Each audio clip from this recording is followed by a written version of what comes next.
दोस्तों इन दिनों कुछ फिल्मों की दीवानों की हालत ऐसी हो गई है कि वो अच्छी फिल्में देखेंगे तो ज़रूर, लेकिन वो उस फिल्म की तारीफ बस इसलिए नहीं करेंगे क्योंकि भैया इस फिल्म में नजर आने वाला जो मुख्य कलाकार है वो उसे पसंद नहीं है। यानी कि भैया ये लोग अच्छा खाना खाएंगे तो ज़रूर, लेकिन उस अच्छे खाने की तारीफ बस इसलिए नहीं करेंगे क्योंकि भैया इस खाने को बनाने वाला जो खानसामा है वो उन्हें पसंद नहीं है। तो दोस्तों आप यही सोच रहे होंगे कि मैं ये क्या बकवास कर रहा हूं। तो दोस्तों चलिए मैं आपको बताता हूं कि मैं ये बकवास क्यों कर रहा हूं। हेलो फ्रेंड्स, मैं हूं नरेंद्र और मैं आपके लिए लेकर आया हूं और एक खास रिपोर्ट जो कि जुड़ी भैया बॉलीवुड के रियल मेगा स्टार यानी कि गारंटी कुमार, खिलाड़ी कुमार, रिकॉर्ड कुमार यानी कि भाई स्पीडी कुमार, अक्षय कुमार की सुपर डुपर हिट फिल्म यानी कि बेल बॉटम से।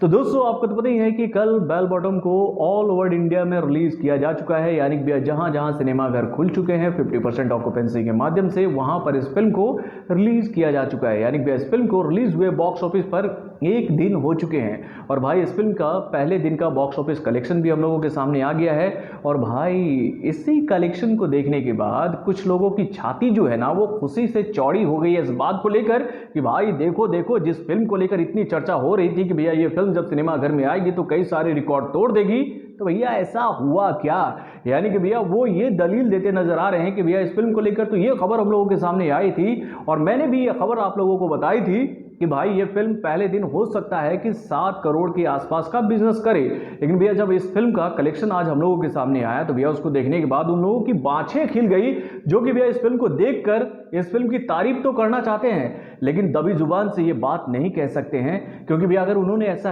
कह दिया तो भैया उनकी सच्चाई लोगों के सामने आ जाएगी कि भैया वो ढोंग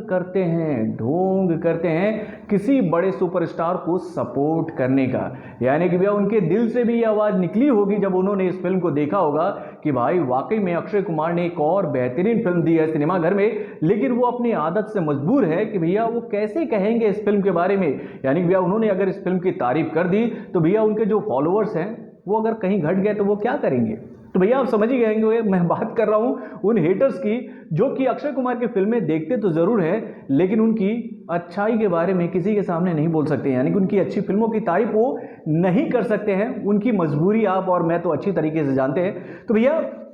आपको मैं बताना चाहता हूं कि मैं ये रिपोर्ट आज आप लोगों के सामने क्यों लेकर आया हूं। तो दोस्तों ऐसा है कि जब मैंने बेल बॉटम का कलेक्शन आप लोगों के सामने रखा तो कुछ लोग ये कहते नजर आए, मतलब कई लोगों के कमेंट्स मैंने देखे तो उन्होंने कहा कि भैया आप तो बहुत बातें कह रहे थे कि भैया ये फिल्म ऐसा करेगी वैसा करेगी, लेकिन इस फिल्म का जो बजट और मतलब कि पहले दिन का जो कलेक्शन हम लोगों के सामने आया है उसको देखने के बाद आप क्या कहते हैं, क्या ये फिल्म सुपर डुपर हिट है। और आपने इस फिल्म को सुपर डुपर हिट क्यों बताया। अगर ये फिल्म सुपर डुपर हिट होती तो ये फिल्म 3 करोड़ 10 लाख रुपए का बिजनेस कैसे करती। यानी कि मैंने जो रिपोर्ट आप लोगों के सामने रखा था कि ये फिल्म पहले दिन 3 करोड़ 10 लाख रुपए का बिजनेस की है, तो भैया इस खबर को सुनते ही कुछ लोग ये कहते नजर आए कि भैया देखो ये फिल्म पहले दिन 3 करोड़ 10 लाख रुपए का बिजनेस करती है और ये इंसान इस फिल्म को सुपर डुपर हिट बता रहा है। भैया मैं इस पर क्या कहूं, मैं समझ नहीं पा रहा हूं। दोस्तों ऐसे लोगों को मैं एक बात बोलना चाहूंगा कि दोस्तों मान लो कि कोरोना नहीं होता, सिनेमा घर प्रॉपर वे में इंडिया में खुले होते, तो क्या ये फिल्म केवल 1500 स्क्रीन में रिलीज होती। 1500 स्क्रीन में। मैं ये बात आप लोगों को बता रहा हूं कि भैया ये फिल्म अक्षय कुमार की फिल्म थी और गाहे बगाए कितना भी कम अगर इस फिल्म को स्क्रीन मिलता नहीं, अगर इस फिल्म के साथ में कोई बड़ी फिल्म रिलीज हो रही थी साथ में, तो भैया हो सकता है कि इस फिल्म का स्क्रीन काउंटिंग जो है वो थोड़ा सा कम हो जाता। लेकिन अगर वो स्क्रीन काउंटिंग कम भी होता तो ये फिल्म कम से कम 3500 स्क्रीन में रिलीज होती सिनेमा घर में। और भाई अगर ये फिल्म 3500 स्क्रीन के माध्यम से सिनेमा घर में आती इस कंटेंट के माध्यम से, यानी कि भैया इस फिल्म की कहानी जितनी ज़बरदस्त है, इस फिल्म का मेकिंग जितना ज़बरदस्त है, इस फिल्म में जितना बेहतरीन काम किया है अक्षय कुमार ने और उसके बाद में इस फिल्म में नजर आने वाले बाकी कलाकारों ने, उसको देखने के बाद इस फिल्म को लेकर मैं ये बात आप लोगों को गारंटी से कहता हूँ कि ये फिल्म आज यानी कि ये फिल्म पहले दिन ऐसा कलेक्शन करती कि जिसका रिपोर्ट बताते हुए आज मुझे काफ़ी खुशी होती। यानी कि ये फिल्म मेरे हिसाब से नॉर्मल डेज में बॉक्स ऑफिस पर कम से कम 20 से 25 करोड़ का ओपनिंग पाती। तो भाई ऐसे लोगों को मैं जवाब नहीं दे सकता हूं, लेकिन उनको मैं एक जानकारी देना चाहूंगा जिसको सुनने के बाद वो शायद सोच में पड़ जाएंगे इस बात को लेकर कि ऐसा कैसे हो गया। दोस्तों 2021 में अब तक बॉलीवुड की तरफ से आई हुई जितनी भी बड़ी बड़ी फिल्में हैं ना, उसमें मैं एक फिल्म की चर्चा आप लोगों के सामने करूंगा जो कि भैया 2021 में सबसे ज़्यादा ओपनिंग, मतलब जिसको सबसे बेहतरीन ओपनिंग मिला बॉक्स ऑफिस पर, तो वो फिल्म थी जॉन अब्राहम की फिल्म। भाई कौन सी फिल्म, आप समझ ही गए होंगे, मुंबई सागा की मैं बात कर रहा हूँ। तो भैया इस फिल्म को पहले दिन जो बॉक्स ऑफिस पर कलेक्शन मिला था ना, वो था 2,80,00,000 रुपए का। और भाई इस फिल्म के साथ में जो एडवांटेज था वो ये था कि भैया जब ये फिल्म सिनेमाघर में रिलीज हुई थी तो उस वक्त महाराष्ट्र में सिनेमाघर खुले थे। और वहीं पर अगर मैं बात करूं बेल बॉटम की, तो भैया जब बेल बॉटम रिलीज हुई है सिनेमाघर में, तो भैया बेल बॉटम के टाइम में महाराष्ट्र में सिनेमाघर नहीं खुले हैं। और वहीं पे अगर मैं बात करूं अपने शहर यानी कि जमशेदपुर की, तो भैया वहां पर भी 3 सिनेमाघर हैं, यानी कि भैया 2 मल्टीप्लेक्स हैं और एक सिंगल स्क्रीन वाला सिनेमाघर है, यानी कि भैया पायल सिनेमा, आईलेक्स और उसके बाद में पीजेपी मॉल यानी कि सिनेपोलिस। और वहां पे अगर मैं बात करूं तो भैया एक ही सिनेमाघर अभी रन कर रहा है जिसका नाम है सिनेपोलिस। और भाई सिनेपोलिस में अगर ये फिल्म अकेले रिलीज हुई है और वहां पर 50% ऑक्यूपेंसी के माध्यम से अगर ऑडियंस को आने का मौका दिया जा रहा है, तो भैया जो क्राउड है जमशेदपुर का, वो कम से कम अगर पूरा क्राउड अगर इस फिल्म को सिनेमाघर में देखना चाहेगा ना 50% ऑक्यूपेंसी के माध्यम से, तो भैया वहां पर मुझे लगता है कि 2 महीने तक जो 50% ऑक्यूपेंसी वाला जो रूल रखा गया अभी फिल्मों को रिलीज करने के लिए, वो सिनेमाघर टोटली फुल रहेंगे मेरे भाई 2 से 3 महीनों तक। और इत्तेफाक की बात मैं आपको बताना चाहूँगा कि जब मैं आज इस फिल्म को मैं देखने के लिए खड़गपुर पहुंचा था और मैं बॉम्बे सिनेमा में जब पहुंचा तो वहाँ पर मैंने देखा कि 50% ऑक्यूपेंसी के माध्यम से तो सिनेमाघर खुले हैं, लेकिन वहाँ पर भी ये जो 50% में केवल 25% ही सिनेमाघर फुल हो पाया था। यानी भैया अभी भी लोगों के दिलों में कोरोना का भय है, कोरोना का खौफ है, लोग सिनेमाघर अभी भी डर डर कर आ रहे हैं। और मैं कल आपको मैं एक बात बताना चाहूँगा दोस्तों, आप तो जानती हो कि मैं भी कोरोना से ग्रसित हो गया था और बहुत ही क्रिटिकल सिचुएशन में आ गया था और आप लोगों ने मेरी उस वक्त बहुत मदद की थी, मेरे लिए दुआएं की थी, जिसको मैं आज भी तहे दिल से याद करता हूं और आप लोगों का सम्मान करता हूं उसके लिए। तो दोस्तों कल जब मैं फिल्म देखने के लिए सिनेमाघर पहुंचा तो मेरे पीछे बैठा हुआ एक इंसान जो था वो खांस गया बॉस, मतलब कि वो खांसने लगा। और जब वो खांसने लगा ना तो मैं एकदम शॉक्ड हो गया, घबरा गया, अरे यार पीछे बैठा हुआ इंसान खांस रहा है। और आप समझ रहे होंगे कि मेरे दिमाग में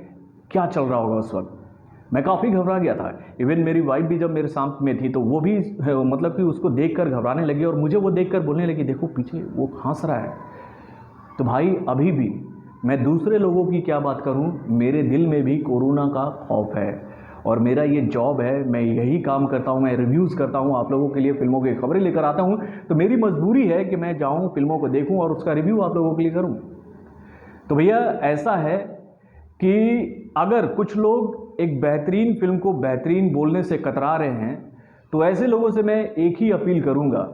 कि दोस्तों जब राधे और मोस्ट वांटेड भाई सिनेमाघर में रिलीज़ हुई थी तो उस वक्त मैंने इस फिल्म की काफ़ी तारीफ की थी, इस फिल्म का मैंने सपोर्ट किया था। और मैंने इस फिल्म का सपोर्ट क्यों किया था तो इसका कारण मैंने आप लोगों को बताया था कि ये फिल्म जिस परिस्थिति में बनी और जब इस फिल्म को रिलीज़ किया गया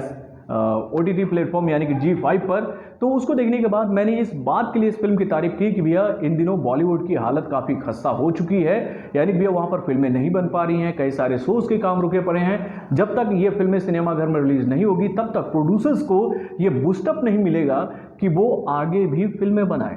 वहीं पर कई लोगों ने मुझे इस बात को लेकर बहुत सारी बातें सुनाई कि आपने राधे और मोस्ट वांटेड भाई की इतनी तारीफ क्यों की। तो भैया मुझे भी मालूम है कि राधे और मोस्ट वांटेड भाई कैसे बनी थी, मतलब उस फिल्म की कहानी कैसी थी, उस फिल्म का मेकिंग कैसा था और उस फिल्म को लेकर मैं क्या बुरा बोलूं। इस फिल्म के मतलब जो मुख्य कलाकार हैं यानी कि सलमान खान, उनके पापा ने उस फिल्म को लेकर क्या बोला था ये बात भी आप लोगों को पता है। तो भाई उस वक्त मैंने उस फिल्म की तारीफ बस इस वजह से की थी, लेकिन जब एक अच्छी फिल्म हम लोगों के सामने आती है और उस फिल्म में सभी लोगों ने बहुत अच्छा काम किया है, उस फिल्म के डायरेक्टर ने इस फिल्म को बहुत ही बेहतरीन लेवल पर बनाया है, तो भैया उस फिल्म की हम बस बुराई इसलिए करें क्योंकि भैया इस फिल्म का जो मुख्य कलाकार है वो हमें पसंद नहीं है। यार पॉजिटिव सोचो मेरे भाई, पॉजिटिव सोचो। मैंने आप लोगों को बोला था एक बात, मैंने राधे और मोस्ट वांटेड भाई के समय में एक बात मैंने बोला था कि इन दिनों हम लोगों के सामने नेगेटिविटी जो है ना वो काफ़ी फैली हुई है। मतलब इधर भी देखोगे तो नेगेटिव, इधर भी देखोगे तो नेगेटिव, पीछे भी देखोगे तो नेगेटिव, आगे भी देखोगे तो नेगेटिव। यानी कि इन दिनों नेगेटिव खबरों का बाजार जो है वो काफ़ी गर्म है और इस वक्त हमें पॉजिटिव खबरें फैलानी चाहिए सोशल मीडिया प्लेटफॉर्म पे, ताकि लोगों को बूस्टअप मिले भाई और लोग मतलब कि थोड़ा सा बाहर निकल सके इस नेगेटिव एटमॉस्फेयर से। तो एक इंसान ने एक कमेंट के माध्यम से मुझे कुछ बातें कही थी इस फिल्म को लेकर, यानी कि बेल बॉटम को लेकर, तो मैं थोड़ा सा आहत हो गया इस बात को लेकर कि भैया अगर हम कुछ अच्छा बताते हैं और सही बताते हैं, मतलब कि ऐसा कुछ भी नहीं है बेल बॉटम में कि जिसको लेकर हम कहें कि नहीं भाई ये फिल्म बहुत कमज़ोर है, इस फिल्म की कहानी बहुत कमज़ोर है, इस फिल्म का मेकिंग लेवल बहुत कमज़ोर है, इस फिल्म में परफॉर्मेंस जितने भी कलाकारों ने किया है वो सब का सब घटिया था। तब वहाँ पर अगर मैं कुछ झूठ आप लोगों के सामने बोल रहा होता तो वहाँ पर आपका कहना वाजिब था कि मैंने एक झूठी खबर आप लोगों के सामने रखी। लेकिन जब एक अच्छी फिल्म हम लोगों के सामने आई है तो मैं उस फिल्म की बुराई कैसे कहूँ, और जब कुछ लोग आकर इस फिल्म की ज़बरदस्ती बुराई करेंगे तो मैं उनके खिलाफ क्यों ना बोलूँ। आप समझ ही गए होंगे कि मेरी भावनाएं क्या हैं और मैंने ये बातें आप लोगों से क्यों कही है।